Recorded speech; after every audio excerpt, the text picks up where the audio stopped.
धन धन सद्गुरु तेरा ही आसरा।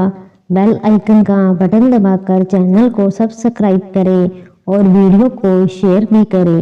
वे परवाह मस्ताना जी से नाम लिया हुआ प्रेमी राम शरण खजांची शहंशाह जी के एक अजीब करिश्मे का वर्णन इस प्रकार करता है।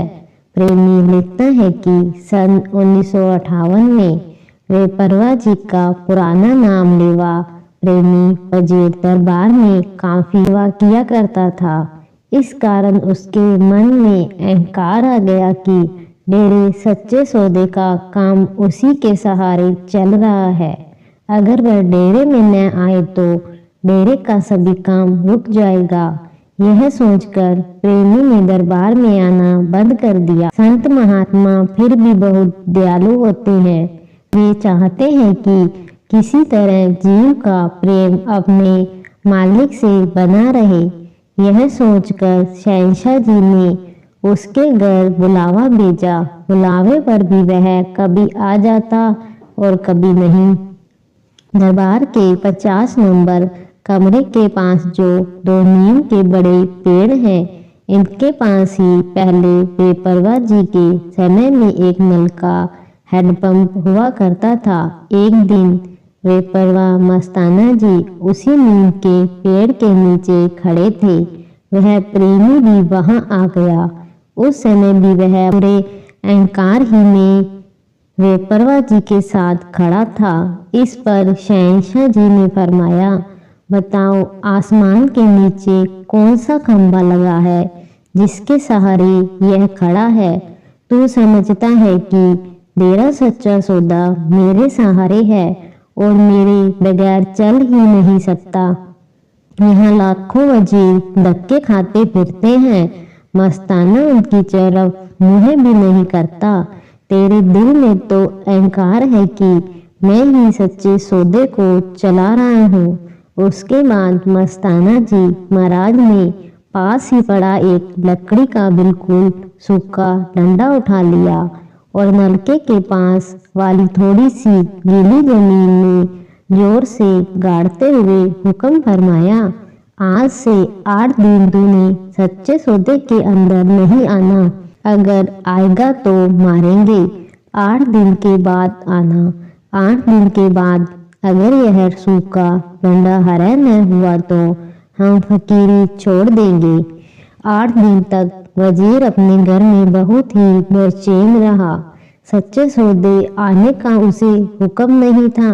अगर आता तो उसे डर था कि मस्ताना जी मारेंगे। 8 दिनों के बाद वह दरबार में आया। उस समय बेपरवाह मस्ताना जी गुफा के बाहर खड़े थे। शहंशाह जी उसके आते ही उसे उस डंडे के पास ले गए और फरमाया, अरे इसे ध्यान से देखो। सचमुच ही वह सूखा डंडा हरा हो गया था और उसमें छोटी छोटी नई नई कोपलें निकल आई थी। सच्चे पातशाह जी का ये अनोखा करिश्मा देखकर वजीर बेपरवाह जी के चरणों में गिर पड़ा और फूट फूट कर रोने लगा। फिर उसने दोनों हाथ जोड़े और कान पकड़कर शहंशाह जी से माफी मांगने लगा। साईं जी, मुझसे बहुत भारी गलती हो गई है, मुझे बख्श दो। मैं आगे से ऐसी कोई भूल नहीं करूँगा। मेरे मन ने ये गलती करा दी है। सर्वसम्मत बेपरवाह मस्ताना जी महाराज ने पूरी कड़कती आवाज में वचन फरमाया, जिस ताकत के सहारे यह सच्चा सौदा है वह जमीन आसमान को बनाने वाली है। सब कुछ उसी के अधीन है और वह ताकत सब कुछ कर सकती है। शावंश है साईं निरंकार की ताकत एक पल में ही जल को थल तथा थल को जल कर सकती है, परंतु ऐसा हुक्म नहीं है। परमात्मा तथा अहंकार का तो शुरू से ही वैर चला आ रहा है। जहाँ परमात्मा है वहाँ अहंकार का नाम निशान नहीं होता। वह जहाँ अहंकार है प्रभु परमेश्वर वहाँ से करोड़ों कोस दूर रहता है।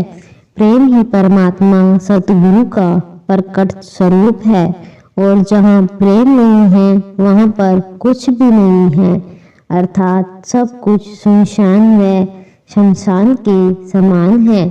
सतगुरु सदा जीव पर भलाई ही करता है और उसे हर तरह से समझा कर सही मार्ग पर चलाने की कोशिश करता है कि कहीं वह अपना एगाज न कर ले। अहंकारी मन अपने सतगुरु के वचन भी नहीं सुनने देता, इसलिए प्रेमी वजीर भी अहंकार के कारण अपने आप को ही सच्चे सौदे को चलाने वाला मान बैठा था। वह दरबार का पुराना वफादार प्रेमी था, परंतु मन में अहंकार आने से सतगुरु के दर से दूर होता जा रहा था। सतगुरु अपने हर चीज, खासकर अपने सेवादार की हर तरह से संभाल करते हैं, चाहे उन्हें कुछ भी करना पड़े। वे अपने सेवादार प्रेमी को गुमराह होने से बचा लेते हैं, चाहे उन्हें थोड़ी बहुत अपनी ताकत का भी प्रदर्शन क्यों न करना पड़े। इसलिए वे परवा जी को उपरोक्त सारा खेल करना पड़ा। धन धन सतगुरु तेरा ही आसरा।